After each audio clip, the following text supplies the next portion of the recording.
If you want to add explosive power and plyometrics to your workout for longsword, I have just the thing for you, especially if your name is Tobias Hyder from Exmoor HEMA in the UK.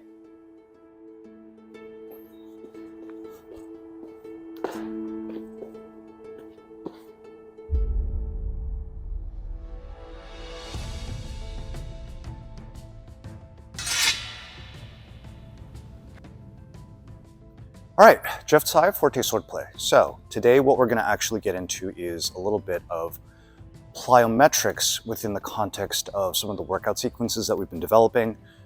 So there is a longer sequence of all of these things put together in terms of just a workout, which will be coming out relatively soon. I'm doing breakouts on some of these different components just so that I don't have to explain it during the follow along. So what we're going to do here today is to actually explore something that, for instance, Paulus Hector Mair refers to as the WAG, W-A-G, which you can translate as balance. Basically, he's got a high balance, which is sort of like feet together, nice and straight up. Middle WAG, kind of what you would sort of typically expect as a standard HEMA stance. And then a low WAG, like way down here, right, way down here. So, so the point is, there's clearly height variations that are used, expected to be used in the German tradition, and so we want to be able to take advantage of that.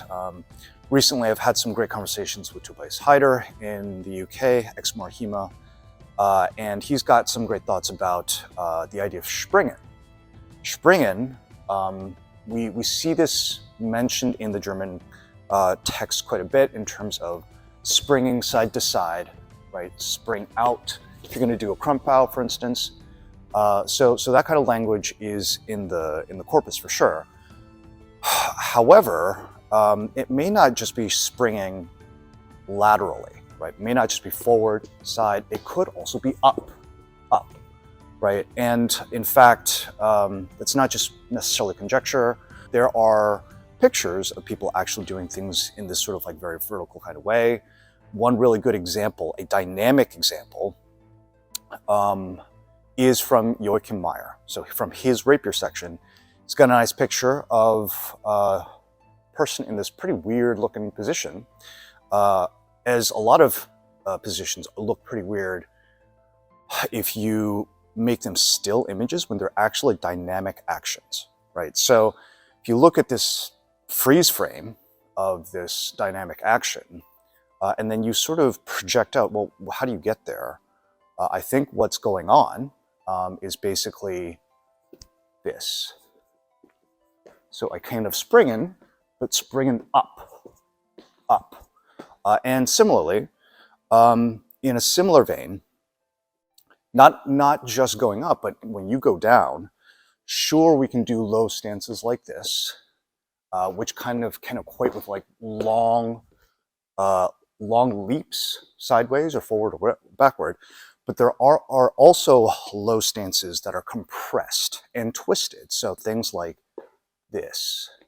So you see positions like this in the corpus, and again, you have to ask, okay, that's what it looks like in a still kind of situation, but how are they getting there, right? So this to me, this is also kind of tricky. Like from here, you could be doing something like this in terms of just a twist, but you could also be doing things like this, where you actually sort of like switch your feet together. So to that point, what we want to do is just train enough of body mechanics so that we are at least used to moving in some default methods to allow for this up and down height change kind of stuff. So 3 patterns that we're going to do today.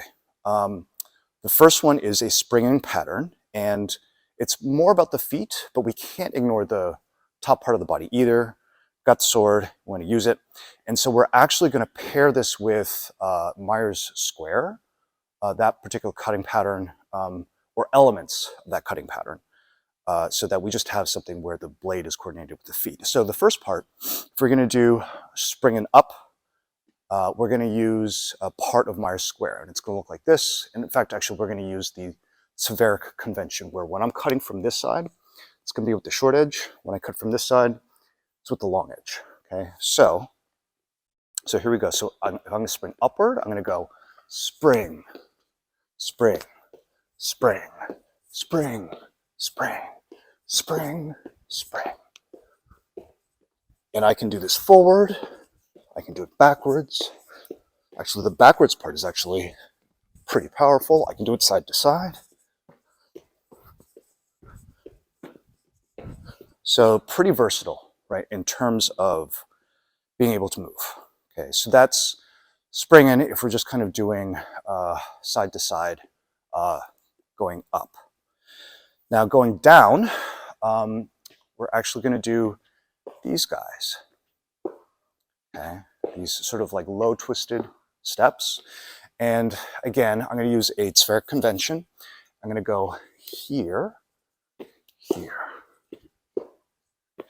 And one of the nice things about this also is you get a really nice stretch in your lats.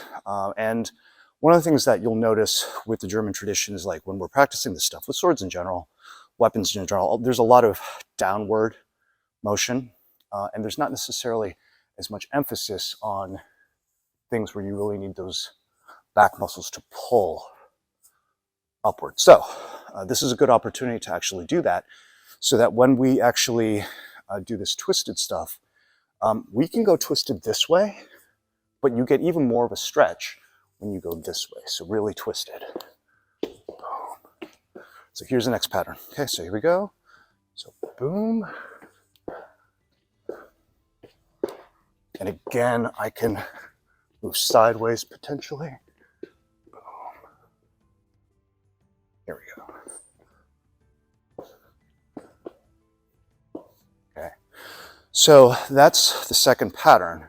Third pattern is to mix them together. And this is where you get your real big bang for your buck between high and low. So for instance, I can go high, low, high, low, high, low, high, low, low, high, low, high, low, high, low, high.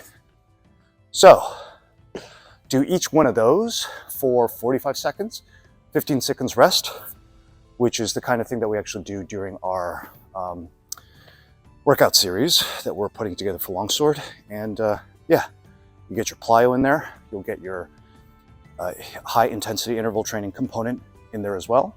And that's a pretty good thing to put together for a workout in general. Okay, so give those a try, and we'll see you in the next one.